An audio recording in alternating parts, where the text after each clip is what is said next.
Okay, so I want to show you now, we've got quite a few blocks, some of you have got quite a few of your blocks already made and sitting around like this.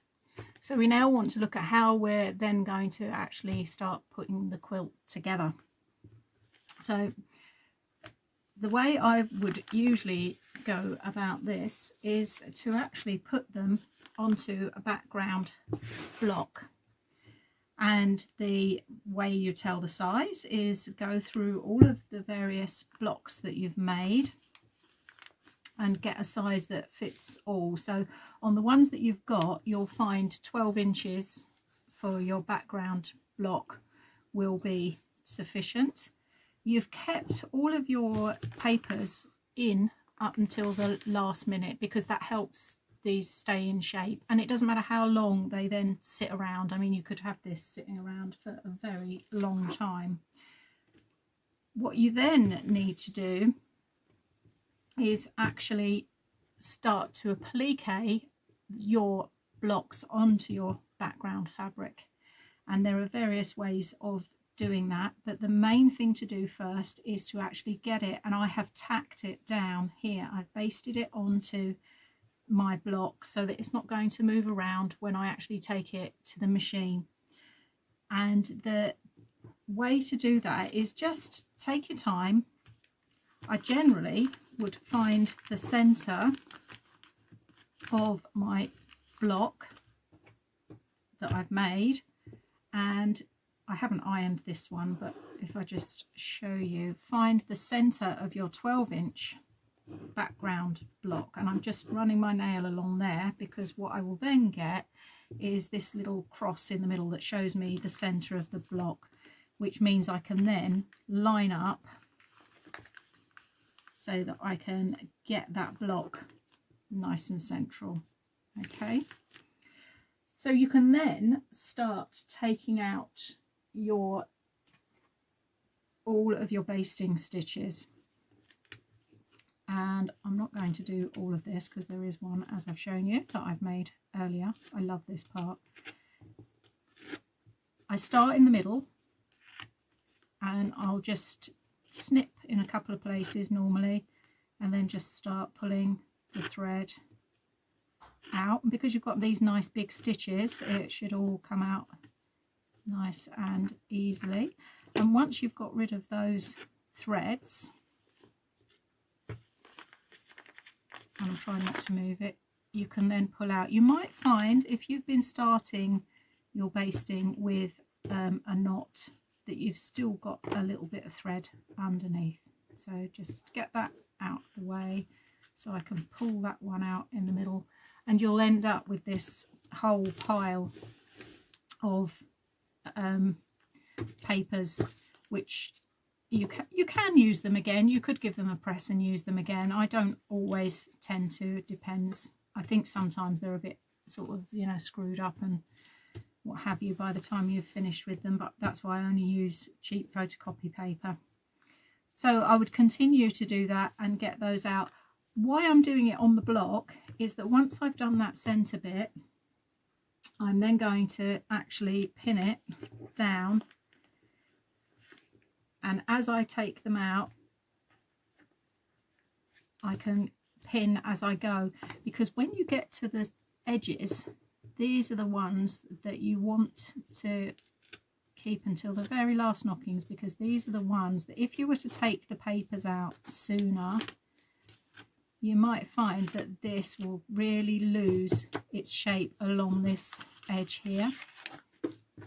So I like to do that at the very last minute, because then I can tuck under my dog ears and then I can pin that in place. If I left that unpinned and untacked, I'd lose that edge quite quickly.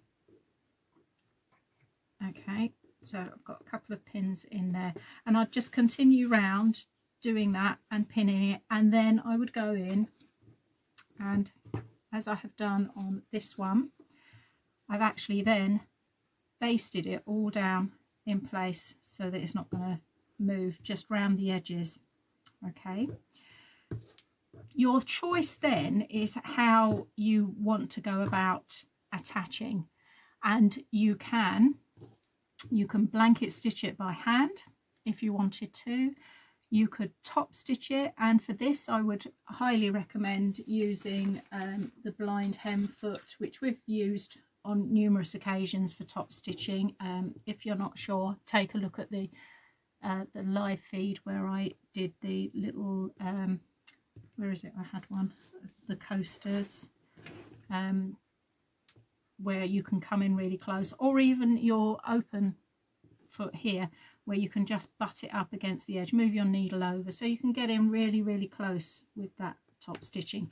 And as you come in, don't forget to tuck under all those little dog ears as well. If you have got a blanket stitch on your machine, that's quite a nice one to use, and you can either blanket stitch it just onto the backing, or what I have done is, because I generally find that blanket stitching or any kind of decorative stitch really works better if you've got something else underneath, so you're not just going into one piece of fabric. I have, if I show you one strip here, I've used a blanket stitch all the way around the edge here, but what I've done is I've blanket stitched through my batting as well. It's entirely up to you if you find it easier, and it will depend on your machine as well. Some machines, feed dogs, don't like wadding, and especially if you're using, I wouldn't recommend that if you're using a polyester wadding at all, because that's really fluffy and it will catch in your feed dogs. If you're just doing straight stitching, you could do it through all 3 layers if you wanted to, but I think for this, either do it by hand or on the machine, and just do it either through the backing or the backing and the wadding. Test run with, you know, a piece of your backing and a piece of the wadding, just to see how your machine likes it before you do it. The blanket stitch on my machine, you can see I've used a variegated thread because I found one that matches all the colours that I'm using. I've used quite a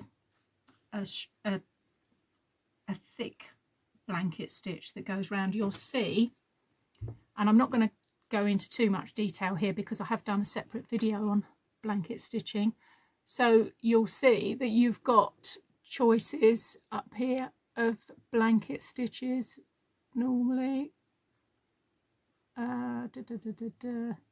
Yeah, there we go, look.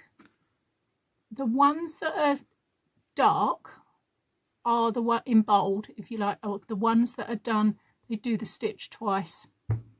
Okay, don't do it too close together. Again, test it on a little sort of sandwich before you do it, because otherwise you'll just be there forever. This, as it is, this took quite a long time, but I've gone round them all with a blanket stitch before I have then put them together. And we are going to do this quilt in the quilt as you go method, so it's hard to see on this screen, but look, I have put together 3 blocks. This is row 1. Okay, so that's how you can put it together. You can also, if you wanted to, you could do this whole thing by hand, and again, what I will do is I will add the links into the blanket stitch video and also the hand applique video, just so you know, and use that little stab stitch and to just hold it down. So if you don't want this effect, if you don't want anything to be seen, then do it by hand and do a stab stitch. But even more so, make sure you base it down first to hold it in place, and it will make it much quicker when you're going around doing that. Okay, so that's got your blocks actually in place, and now we want to start putting the quilt together. So what I have sent you,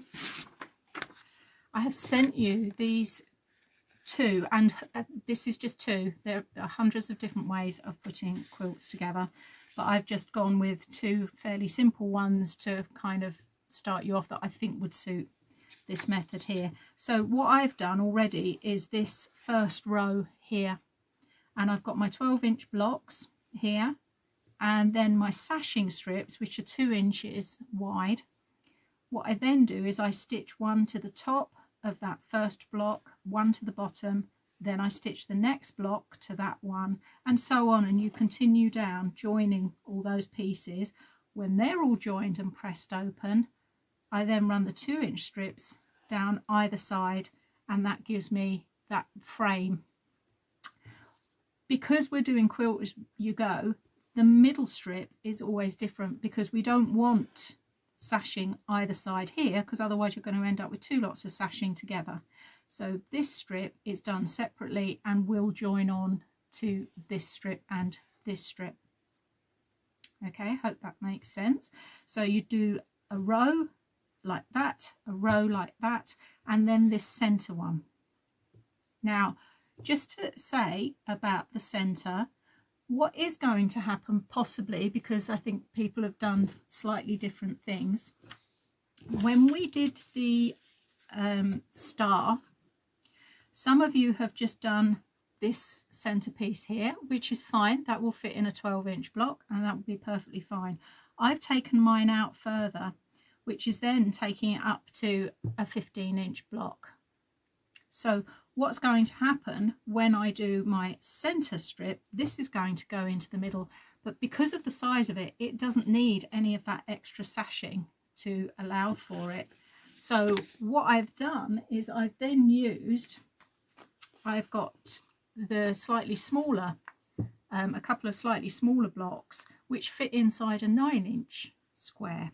Just ignore, if this is too complicated, don't worry about this bit. Like I say, you can just stick to the original. So what I have done is I have made my 9-inch square so that I can put my slightly smaller, take the sticker off because I don't actually need that now, so I can put that slightly smaller block in there. And then I've got those I've got some of the folded stars that we did, the hexagons that we did. Hang on, I'm searching behind me because I think there was some in here. So we did these little folded hexagons, didn't we? Or you can fill it with things like Suffolk puffs, because it is a sampler, so sometimes it's nice to actually really sort of go for it with some fairly different techniques. So I can fill that bit there, I could put some little tiny ones there, or I can equally either do some fancier quilting in there, or maybe even a little bit of applique. Okay, this is going to go at the bottom, so I'm just going to lift that out of the way. And if I bring back my original 3, this is my center one. So if you imagine this one now sits in the center. Okay, bear in mind you're going to, I think I need to trim this one down very slightly, but bear in mind you're going to have your 1/4 inches here as well. And then top and bottom of that is going to be this, and in between it is going to just be a 1-inch strip. So you can see that that center is going to be completely different. Okay, and it's just to show you that there are always ways of putting these things together. You don't necessarily just have to stick with that very basic one. We've done lots of blocks in the past. If you wanted to just do one whole quilt out of something like the jewel star, for example, you can do your 9 or however many you want, because it's the same system. It doesn't matter the sizing. I've done it this way because this means you're working on that 44 inches, which is the width of your a basic fabric that you're going to buy for quilting. If it's not long, you want to make it longer and these strips aren't long enough, then just look at the way it's done. So you could stop it here and here, and then this one here, rather than being a short piece of sashing, you can put it across the whole bottom and then start again to attach more. So I'm hoping that you're starting to see how you actually put the sashing on and how you can work with that.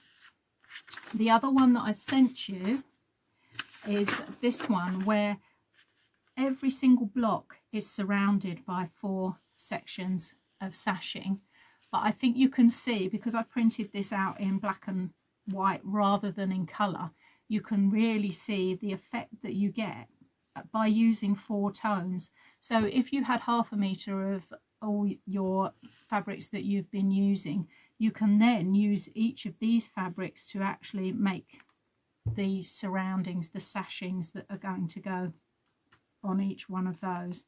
So I would do each block separately and then attach them, and then once I've got, again, I'm going to look at 1 row, 2 rows, 3 rows for putting them together.